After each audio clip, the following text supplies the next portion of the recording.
Okay. This episode is probably gonna be one of the hard episodes to do for certain subjects I'm gonna talk about later on in the video, but we'll cross that bridge when we get to that part of the video, I guess. Either way, welcome to the Beauty of Beastars, the series where we overanalyze the anime of Beastars because it's so beautiful it deserves to be on this, the Overthinking Media channel, where we overthink all things anime, gaming, cinematic, and entertaining with an intense style discussion on subjects that may not change the world, but are fun to think about. This is technically part 3 in the series of looking at the day after Tem's death, where in the first 2 parts, we looked at the morning after, and the afternoon after. And this part, we're looking at the night after. If you haven't seen those 2 yet though, you can click the little eye in the corner to go watch the entire playlist where we'll keep you up to date with all the latest videos. However, if you've already watched that, welcome to part 3 where we're looking at the night after Tem's death and the actual introduction to Legoshi. Let's dive right in, shall we?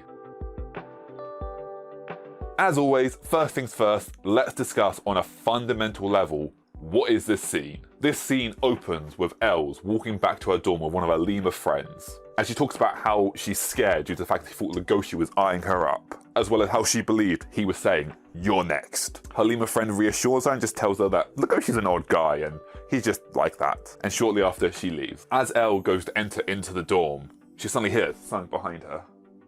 And she looks off into the dark. Suddenly she sees this menacing, shadowy figure start to approach her, hidden behind the trees, with glowing eyes. As we can see, he's hunched over, slowly approaching Els, like a hunter, preparing to leap at its prey. Obviously, this leaves Els frightened as she believes she's about to be eaten. Understandable! The camera cuts to Els' perspective as we see Legoshi slowly approach her, this menacing, giant, terrifying entity of a creature. In a last-ditch effort, Elle pulls out some scissors to defend herself, ready to attack if need be. However, Legoshi easily disarms her. The screen suddenly cuts to black, and we hear Elle scream. There's a moment of darkness until the screen reopens and it reveals we're now once again looking through Elle's eyes. In front of her is a letter from Tem. Legoshi is offering it to her timidly.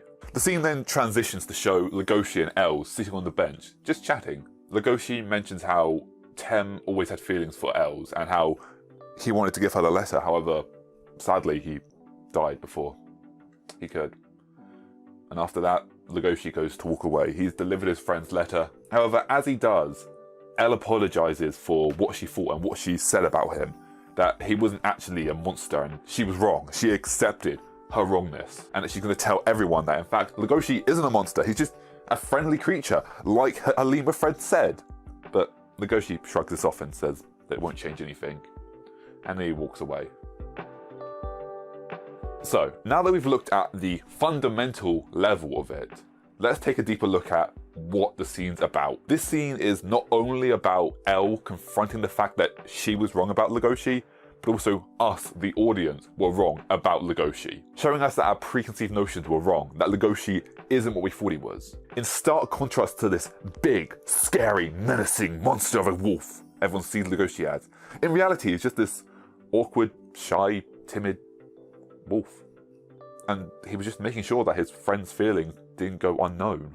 He was doing a genuinely nice thing. In this scene, Legoshi's willing to sacrifice his own happiness for the sake of his friend, even though Tem is no longer with us. It's the exact opposite of how we expect the big, scary wolf to act.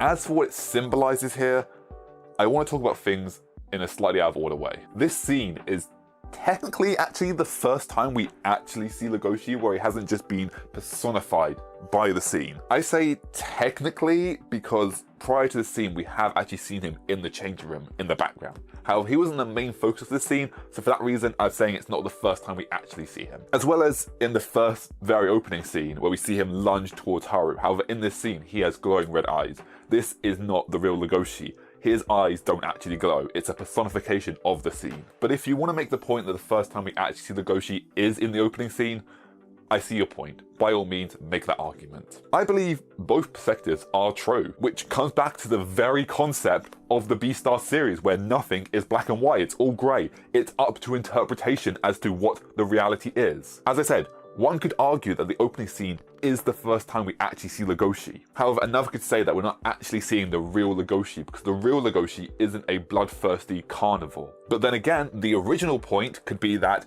yes, we are in fact actually seeing the real Legoshi. However, the real Legoshi is also a bloodthirsty carnivore. It's just the other side of him. There is the timid side of him, but there is also the innate evolutionary bloodthirsty carnivore inside him. Both the bloodthirsty carnivore and the timid shy wolf are Legoshi. It's just the two sides of the same coin. Two sides are both equally Legoshi. The yin and yang, the black and white, the ones and twos, I don't know. It's the carnivore and the pacifist. Two concepts in one entity. In the case of this shot, this is the first time we're technically seeing Legoshi. And when we first see him, he is approaching from the darkness with glowing eyes, appearing ominous. And speaking of the first time you see someone, if this is the first video of mine you are watching, consider slapping that subscribe button like a salmon swims, because there's a lot more content to come in the future, and I think it's pretty damn good.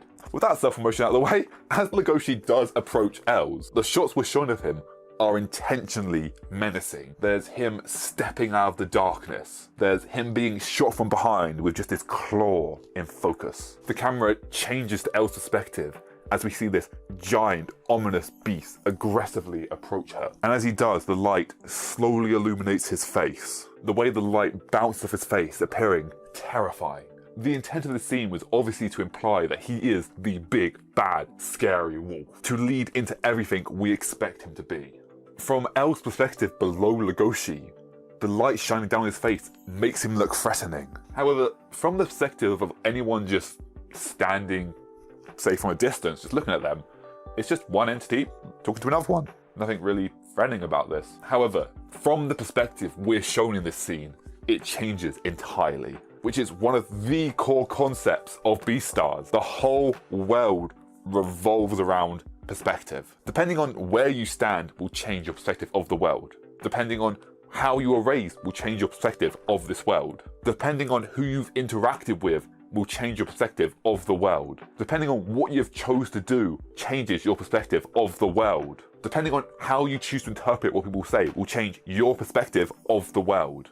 Everything in this series depends on the perspective you have of the world. There's good versus evil, weak versus vulnerable, strong versus strength, drive versus will, nature versus nurture, intent versus cluelessness, consent versus misinterpretation, and love versus distance, as well as so many more perspectives. If we look at this scene from Els' perspective prior to receiving the love letter, what would it be? Well, let's think about it. From Els' perspective, we see this ominous, grey, large male wolf slink out of the darkness as soon as she's alone. And slowly, from the darkness, glowing eyes with hunched over back, he starts to approach her. Not saying anything, not smiling, not waving, not saying a single word. No matter what she says, he still approaches her all alone with the intent of eating her. Of course, that's not what the scene is at all. However, from Els' perspective, it's easy to see it that way. But in reality, he wasn't maliciously approaching prey as he walked up to El. As it's shown later on in the series and several times, that's just how he walks. He is a large individual. He has heavy footsteps, each step being slow and heavy as he thinks about where he's walking. He's not thumping around. He is walking just casually, making sure he doesn't step on any smaller creatures. If he started running, he could easily squash anyone. He is thinking about where he's walking. And of course he's slightly hunched over. He is a 6'2" tall creature. I'm 6'4", and the vast majority of people I've talked to, I have to look down on, which sounds condescending, but yeah, if I want to be at eye level, I've got to look down at them. I could do this, obviously, but that's kind of even more condescending. Yeah, he is hunched over because he wants to meet their eye level. He's not looking above them like, yeah, I'm tall, I'm grey, I'm fantastic, aren't I? Fantastic wolf, I'm great, haha.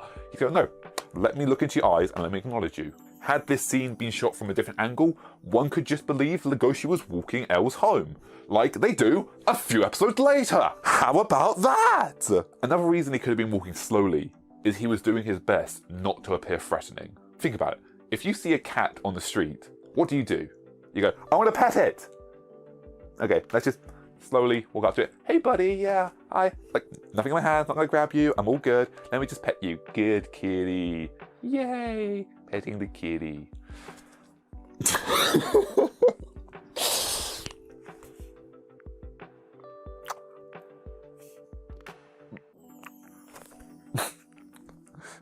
That's true of this series as well. That was so dumb. But yes, in all seriousness, if Legoshi is to approach someone smaller than him at night, he wants to appear as least threatening as possible.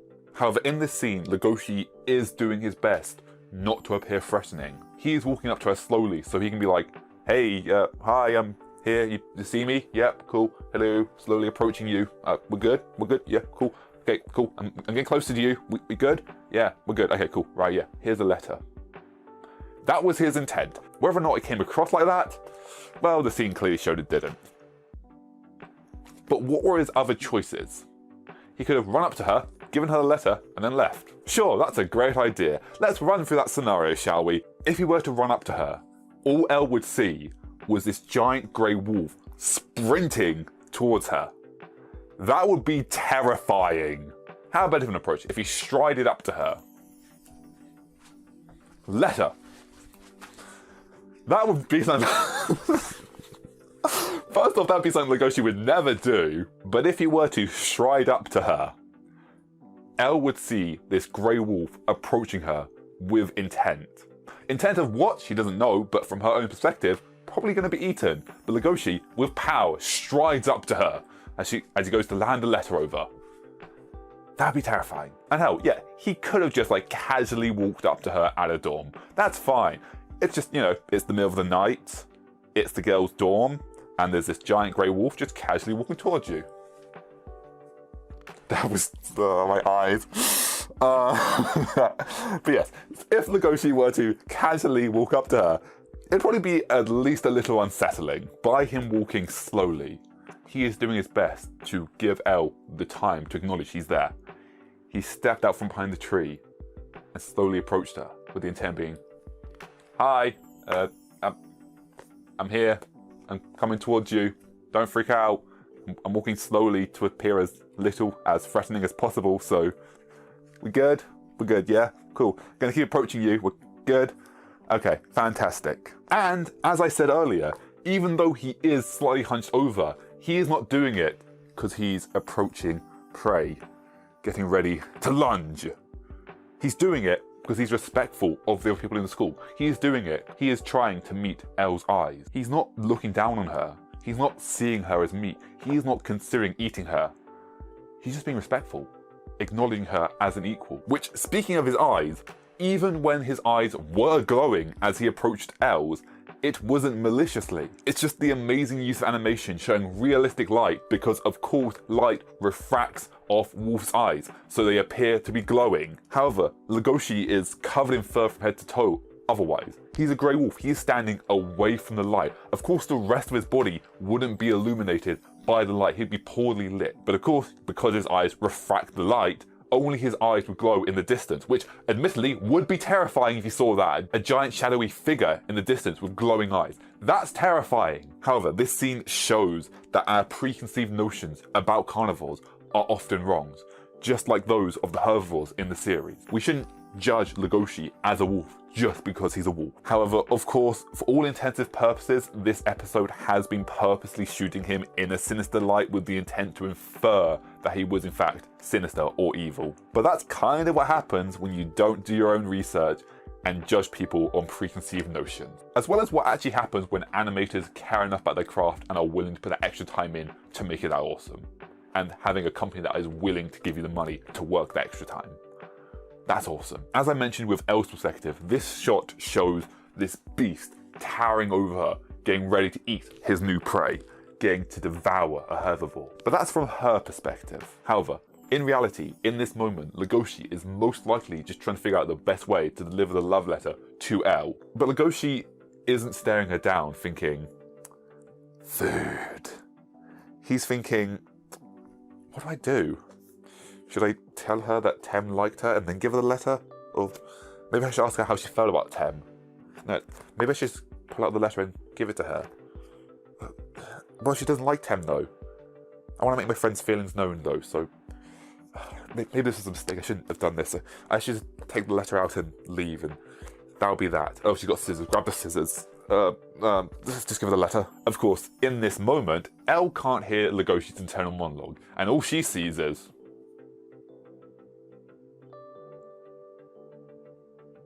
grab scissors. Which, of course, from her perspective, is terrifying. And in light of recent events, Els has complete right to be scared and frightened of this moment. But once again, with the sides of perspective, one side being there's the big, scary, grey male wolf approaching that defenseless, innocent girl goat. Whereas the other side shows, here's that timid, shy, scared wolf slowly approaching a girl, trying to do something nice. Depending on where you stand, depends on how you see the scene. Hindsight is 20/20 and all that. And hey, speaking of hindsight, if you're enjoying this content, why not light up that like button and be able to be one of the people from years from now saying, hey, I helped Overthinking Media grow back when they were a tiny channel. After Legoshi hands Els the love letter, the camera moves back a bit and shows how they're actually standing. And Legoshi is just standing there, not looking threatening at all. In fact, this scene just shows that Legoshi is timid and uncertain of himself. Instead of standing there as this tall, powerful, grey wolf, handing the letter with Gumpfus. That's not a word, but I can't think of the word I want to use right now. Here's the love letter. He's just a shy, timid, uncertain wolf, most looking at the ground. Here's the love letter. Gumption, that's the word I wanted. If he wasn't a strong, powerful wolf going, here, have the love letter with some gumption. I don't know why I said it a minute ago, but I kind of like the other one more, I think. Gumption. That's today's word. Enjoy some gumption. Approved by me. Anyway, as I said, he's looking down at the ground, but it could also be because he's trying to meet Elle's eye level because she's shorter than him. Or maybe he's just so used to talking to people shorter than him, his default look is hunched over. It's all about perspective. And that's the beauty of it. It's up to the watcher to come to their own conclusion, as it never specifically says why he's doing this. It never gives you an exact answer, which is true of the vast majority of this series. As I've said already, the series doesn't show things in black and white. It simply says, here's the story, it is up to you to decide what the answer is. It simply shows you the world they live in, and then leaves up to the watcher or reader to come to their own conclusion whether they believe it's right or wrong. Never specifically saying, this way of living is right or this way of living is wrong. It's so good. Which, if we go back to the very first episode real quick, the very first scene is mostly made up of greys, a mixture of blacks and whites, where it shows Haru and Legoshi and the world of Beastars. The world they live in isn't black and white. Both sides have fair, valid reason for seeing the world the way they do. But Beastars shows this world without ever specifically saying, this side is the right side to be on, or this side is the right side to be on.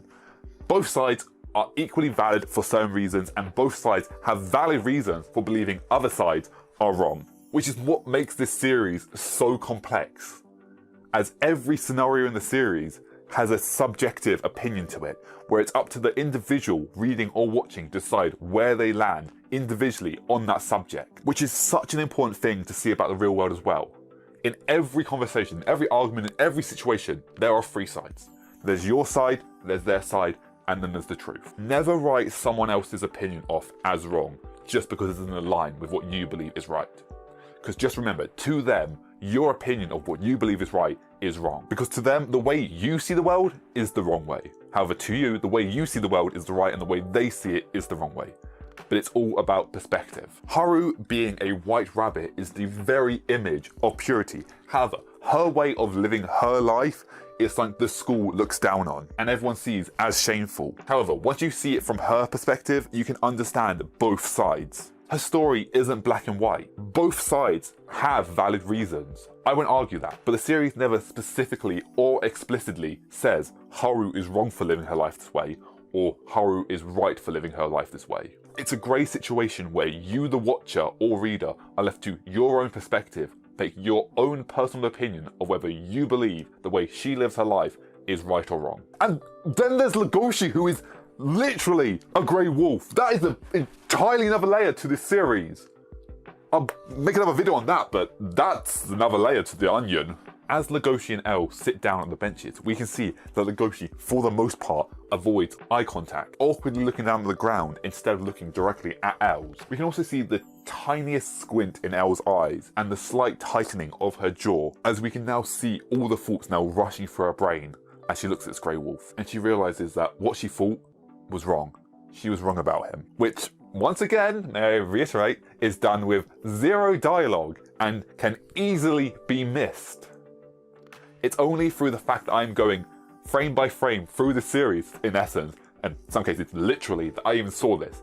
The first 5, maybe 6 times I watched this series, I didn't notice that at all. It's only now I'm taking a deeper look at the series that I have actually noticed it. She is now seeing both sides of the coin, and her view on the world is now grey. She sees that even though Legoshi is a wolf, he is not a vicious wolf. However, there is a valid reason to be scared of wolves in this world, as there are vicious wolves in the Beastars universe. But just because some wolves are vicious does not mean all wolves are vicious. Which, on top of that fact, a day prior, a herbivore had been devoured. Els was scared and saw the world through a scared perspective, as opposed to what it really was. Which she was in her right to do. She was scared, a herbivore had been devoured, she thought she was next. It's understandable. However, from this interaction, her perspective of the world is no longer wolf bad, sheep good. The series is so goddamn good.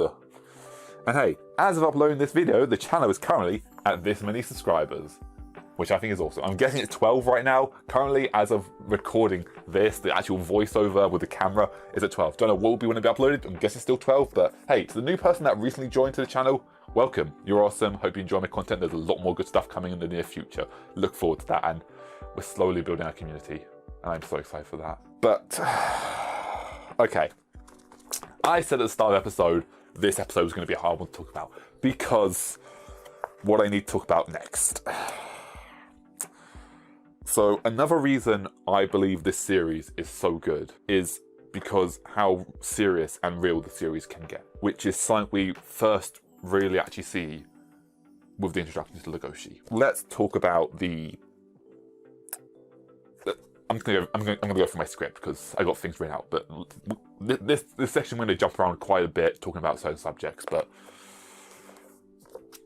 let's do this. While Legoshi is talking about Tem, while he's talking about his friend, he is sitting in the light with Els. He wants Tem to be remembered positively, with happy memories. He made sure his friend's feelings were known. He made sure Tem's positive feelings were known. He made sure Tem's memory was honoured.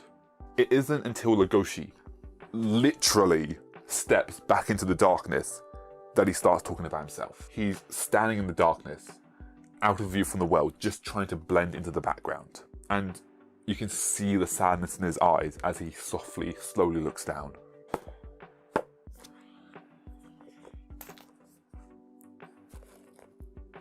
So, as I just said, these videos are scripted. If anyone who doesn't know, these are highly scripted. And writing this section was actually quite hard for me. Because as I sat there, I normally work on this on my way to work, and as I sat there on the train, I had to take a break. I had to close my Chromebook because I just sat there and I could feel the lump grow in my throat and the sting in the corner of my eyes, because I knew the deeper I looked into this scene, the more I managed to connect with it. As Legoshi talks about being feared and hated just for being who he is, I don't know, it hit home. I love Beastars and I love Legoshi because how much I can relate to him. Despite the fact that this series is about animals, there's something about this scene that is just so human and so actually real. It's so well done. It felt so real in a way. And what's interesting about this is this actual scene doesn't happen in the manga. In the manga case, Legoshi meets Elle in the theatre department after she had gone back to look for her watch. In this case, it changes up here, and I think this change in the anime is actually a massive improvement over the theatre department. Not only because it doesn't really make sense, why would you be allowed back into school after you've been locked down, and why would Legoshi also be there before? But point being, I think the animation change worked extremely well. The only other scene I can think of in a series that has gone as real, as in actually felt like a genuine scene in anime that I can remember, is in episode 4 of Horimiya, when they're sitting down and eating ice cream, which is actually a video that I'm going to make in the future. It's a good scene, trust me. I'm looking forward to making that video in a melancholy, I don't know if that's the right word. I'm making that video, but it's going to be a pretty serious video, I think, despite how light-hearted that series can be. Maybe it was the 3D animation, maybe it was the time they put into animate it, maybe it was the music, maybe it was the lighting, maybe it was just how the scene all came together. But this scene hits so powerfully. Elle is telling Legoshi that she will tell everyone that he's actually not a big scary wolf, that he's friendly, that he's not a threat, that he's kind and a generous wolf. But Legoshi, instead of saying, yeah, that's fine, do that, he asks her not to. The reason he did this is because he didn't want his friend's memory to be tainted with a sad fact. He would rather let himself be hated than allow his dead friend's memory to be connected with a sad fact. Even though Tem is gone, Legoshi is still protecting his friend's feelings. To Legoshi, he's so used to carrying the burden of everything. What's a little more if it means he can help his friend? But no one ever sees that. No one sees the burden Legoshi carries. He doesn't do it for the praise. He just does it because Legoshi is a good person. Even so, no matter what Legoshi does, everyone still just sees him as the big, scary, intimidating wolf. Because that's what wolves are. Even if he manages to convince one person that he's not the big, scary wolf everyone thinks he is, there is still the rest of the world that he has to convince. Legoshi knows that even if Elle does tell everyone that Legoshi is in fact a nice, friendly, timid wolf, it would just be a drop in the bucket compared to the amount of people he would need to convince in the long run. No matter how nice he is, there will always be people who will just see him as the big, scary wolf who is scary and to be feared. Legoshi clearly has depression, but the anime doesn't make a big deal of it. Instead, it just realistically portrays it. Paru didn't give Legoshi depression so she could be topical or inclusive or show how aware of mental health she is. She just wrote a character that had depression. She didn't write a character and then after all the story arc had been written, she went, let's just slap some mental illness on them to like make it inclusive so I show how progressive I am to the series, I am aware of mental health, even though the character art doesn't show this mental health in any way or shape or form, but because we say they have this mental illness, it's inclusive, therefore I'm a good person, like so many series do. And I think that's one of the reasons I can relate to Legoshi so much. If you're actually watching this, you've watched far enough into this video to see that I'm an idiot. I'm a big, silly, dumb, weird creature of entity. In essence, I'm just a very smart 6-year-old. Well, above averagely smart 6-year-old who just discovered additives. That's what I am. But to the rest of the world, to those who don't know me, to people who just see me on the street, I'm seen as the 6'4", relatively, like, I don't like to brag. I don't like to brag about this. I don't think I'm muscles and manly and all that, but like legitimately, I am well built. I am reasonably well built. And to the people on the street, I am seen as the 6'4", reasonably well built, manly man of a man with a probably scary face, who is probably also wearing all black. Which, in response to that, I just want to say, 1, black clothes are cheap, they're durable, they're comfy, they're slimming, and they don't show stains. They're awesome. And I just look good in black. I mean, yeah. And secondly, if I am not actively doing something, for the most part, I am normally zoned out. It just so happens that my zoned out face happens to be a resting bitch face. I have a mean stare, but that is just my natural zoned out face. Whenever I think about things, I just kind of zone out and walk forward and this.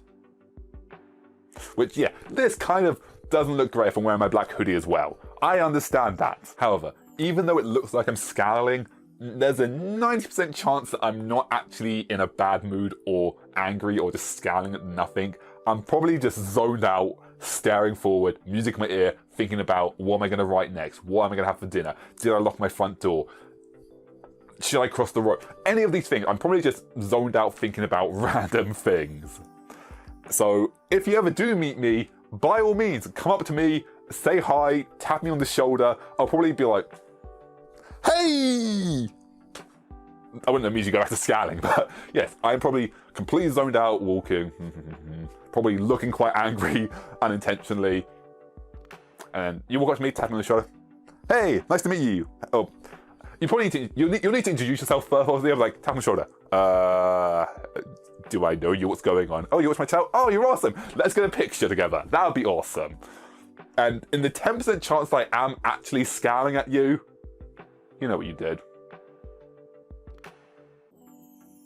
Now, I probably am going to have to cut out this next bit I want to show, but legitimately, I do just want to show the scene, uncensored, uncut, just the actual moment, because it hits powerfully. Maybe it won't hit as hard as it did for me, and maybe you won't feel it, but try and imagine yourself in Legoshi's feet. For those of you who do get this scene and do understand what I'm talking about, you get what I mean. And you probably understand why there's a lot of this I just can't put into words.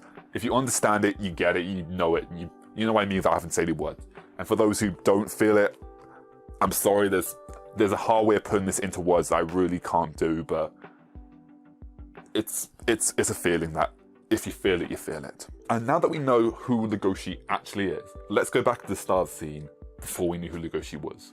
And let's see how the scene drove us. If we listen to the audio in the scene, it's mostly silent. There's wind blowing, maybe a few leaves, but overall, pretty quiet. You can hear the footsteps of the characters.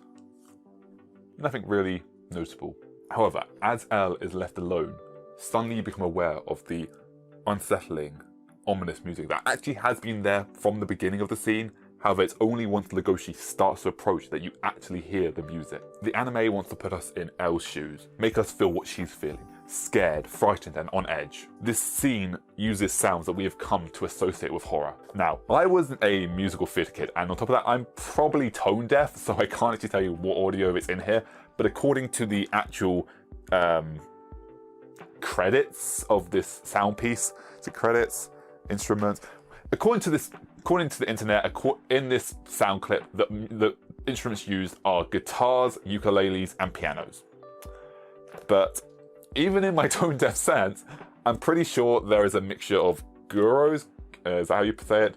Gyros, flutes, and guitars, as well as maybe some drums. The gyro reminds me, I'm gonna say gyro, I don't know. This word, however you pronounce this. But this instrument reminds me of the sound of someone scratching at your door, clawing, trying to get in, as well as a monstrous, misguided heartbeat. The slow, drawn-out flutes reminds me of a beast slowing its breathing and focusing as it gets ready to lunge at its prey. It also creates the idea of something giving a long, slow look at its surrounding as it pans across, making sure to check that it was in fact alone, surveilling the area to choose the best moment to strike. And then there's the off minor guitar chords that just feel wrong, which I think is intentional. Of course it is. It's meant to feel uncomfortable. It makes the scene feel out of place. The chords are loose, they're wrong, they shouldn't be played like that. You weren't supposed to feel comfortable while watching the scene. You were supposed to relate to Elle, to feel like you're in her shoes. So as Legoshi does approach, you feel on edge as well. And as I said, the music actually does start at the very start of the scene. However, you don't actually notice it. It's so subtle as it slowly sneaks into the foreground. But as soon as that off-key melody does play, it gives this entire scene this feeling of eeriness. As Els is left alone, the background music of the wind and footsteps fades into nothing, and this song, Impending Darkness, sneaks into the foreground. However, after Elle closes her eyes, the music suddenly cuts out. And once she opens them and looks at the love letter, the gentle music in the background starts playing again. You can hear the wind blowing. And the music stays like this with the gentle sound of the calming wind until Legoshi starts talking about Tem, where there's an instrumental that, while starting off sounding sad, has an underlining gentleness to it. It isn't until the vocals actually come into the song that it returns to feeling somber, which also just so happens to happen as Legoshi walks away, which I think was intentional. And as Els acknowledges Legoshi isn't actually the big scary wolf she thought he was, and is in fact just an awkward, timid, shy wolf, there's this slight key shift upwards to a more positive key. It's such a good use of music. This scene itself is just so good, but beyond the music, what does this scene tell us about the characters? While talking about the symbolism of this scene, of course, I covered the vast majority of what it tells about the character, but let's also just specifically focus on those points right now.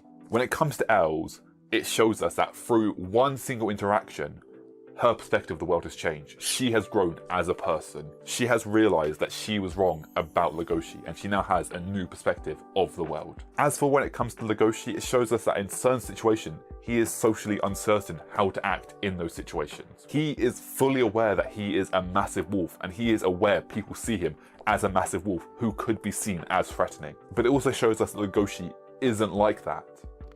That he isn't the big scary wolf. That he is a kind, well-mannered and friendly individual. Even so, because of the preconceived notions of how the world sees him, he's depressed. It also shows us that his love for his friends is deep enough that, once again, he would be willing to put himself in the eyes of hatred if it meant his friends could be remembered positively. He would rather put himself in the firing line than let his friend's memory be hurt. And on top of all of that, it shows us that we as the reader or watcher were wrong about him. That he wasn't just the cookie-cutter stereotype of a protagonist that you can tell everything about from the first glance. Even though I can't say for certain if outside the school there's still an underlying layer of fear due to the events that happen in the school, within the anime, this scene shows that there is a underlying layer of fear in the school. Even though in the morning, Elle argued the point that it may have not been a carnivore that ate Tem, as soon as she was confronted by a carnivore, she suddenly blames the carnivore for it. She suddenly sees the carnivore as a threat, despite the fact that in that morning she had tried to defend them. The fear had gone to her. However, from uncertainty to certainty, let's look at the little things that we are certain about. When they're walking up to the dorm, you can actually see the shadow of the lemur move. There's the scuffed dirt on the ground by the entrance to the dorm.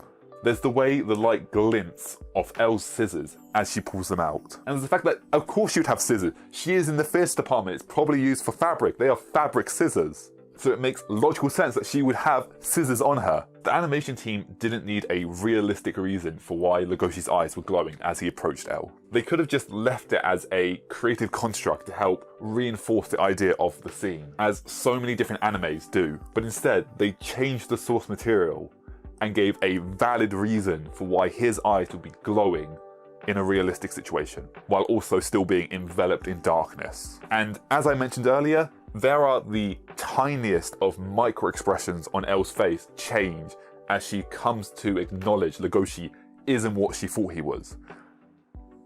It's a tiny little feature, but they add it and it's so goddamn good. But that is where we're going to leave today's video. This one has definitely been a big one. It's nearly 2 hours worth of recording. I wonder what it will be when it's cut down. And as always, at the end of the video, I ask just one thing. If this is your first video of mine you are watching, leave a comment telling me where you came from.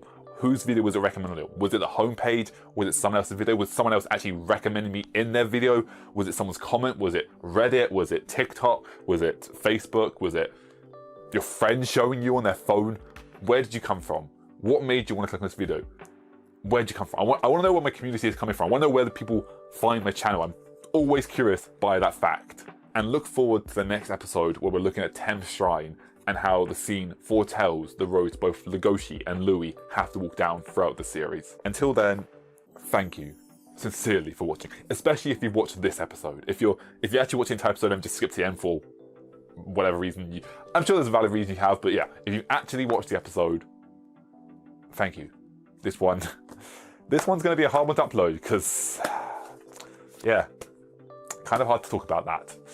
But thank you sincerely if you have watched this, because this has been a long video. I'm fully aware of that. Like, I might even cut this up into 2 parts. I don't want to do that, but depending on how long it is, I might just do it. I'll upload them on the same day probably, but it would just be 2 videos. I don't know, maybe. We'll wait and see. But until that moment, well, if you're watching this, you know by now, but whatever. Thank you for watching sincerely. And if we look at the Overthinker meter, which shows in the first 8 minutes and 42 seconds of this series, we have managed to talk about Beastars for that amount of time. Till next time, thanks for watching. See ya.